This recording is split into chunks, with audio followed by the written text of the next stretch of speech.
Hey Moninga, j'espère que vous allez tous et toutes bien. Alors aujourd'hui, je vous retrouve dans une nouvelle vidéo où on va parler des choses que vous trouverez forcément dans une maison congolaise. Si ce genre de vidéo vous plaît, surtout n'oubliez pas de vous abonner à ma chaîne et de me suivre sur Instagram. C'est parti!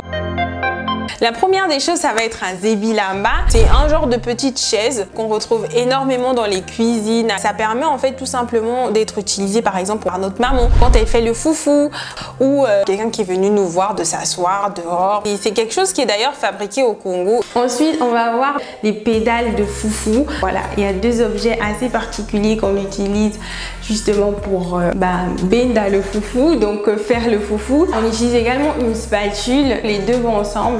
Donc une spatule avec les pédales et là on va faire le foufou tranquillement sur notre zebilamba. Les makala et les lituka. Donc ça c'est des appellations en lingala, mais en français on peut tout simplement dire le charbon pour makala et un foyer. Donc là on va mettre le feu. C'est beaucoup utilisé justement pour préparer en extérieur.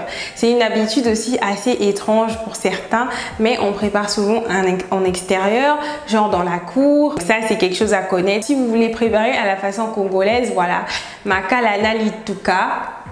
Vous devez avoir ça chez vous. Des grosses marmites. Je suis sûre qu'il y en a dans chaque maison congolaise. Et ça, c'est vraiment pour cuisiner des énormes plats. Pour préparer le pandou pendant les fêtes. Et quand vous allez dans les fêtes et tout, il y a souvent énormément de nourriture. Donc, soyez-en sûrs qu'ils ont préparé ça dans des grosses marmites comme ça. Un balai de la cour. Alors, il y en a de tout genre. Surtout au village, on retrouve souvent les balais de la cour. Tu tiens comme ça, il y a juste les... Je sais même pas, je vais essayer de trouver une photo et l'insérer ici. Sinon, il y a le balai de la cour assez traditionnel. Souvent, au Congo, on a de grandes cours, donc il nous faut quelque chose pour nettoyer tout ce sable et tous ces trucs qui arrivent. Donc voilà, un balai de la cour, c'est un indispensable également. On va voir un autre objet qui est la natte. Alors là, ça va vraiment être utilisé plus pour aller s'asseoir dehors. Ceux qui font des pique-niques, on va mettre par exemple une natte. Au lieu d'avoir juste un tissu, vous pouvez vraiment avoir quelque chose d'assez solide. Pas vous salir et tout. La natte aussi, tu peux la retrouver genre dans les dots. Tu vois, quand on commence à donner les trucs là, ils vont sortir leur natte, ils vont d'abord poser ça là et puis tous les trucs qu'on va donner aux gens, voilà, ça va aller sur cette natte. Autre indispensable, ça va tout simplement être des bidons. Alors oui, on utilise énormément de bidons ici au Congo, tout simplement à cause des problèmes d'eau, mais c'est des bidons d'huile qu'on transforme ensuite en bidons d'eau. Ça permet en fait de conserver de l'eau au cas où il y a une coupure d'eau ou des trucs comme ça.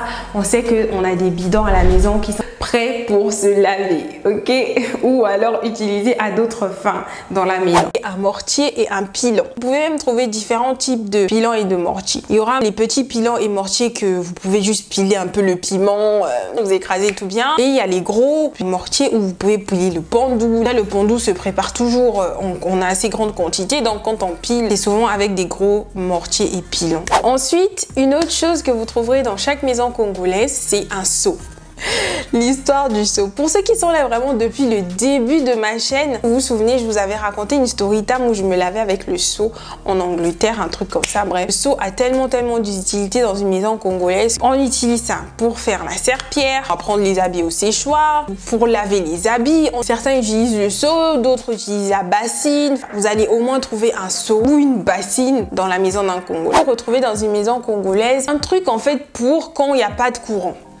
Par exemple, une lampe, appelée les lampes tempête. Tu peux retrouver des bougies ou alors tu vas retrouver des torches. Donc, quelque chose pour pouvoir faire face à une coupure de courant. Si vous aimez cette vidéo, je suis sûre que vous aimerez une autre vidéo dans la même série que vous pouvez retrouver ici. Dites-moi en commentaire si j'ai oublié quelques objets que vous pensez qui sont indispensables dans une maison congolaise. Pour ma part, je vous retrouve dans une autre prochaine vidéo. À bientôt. Bye!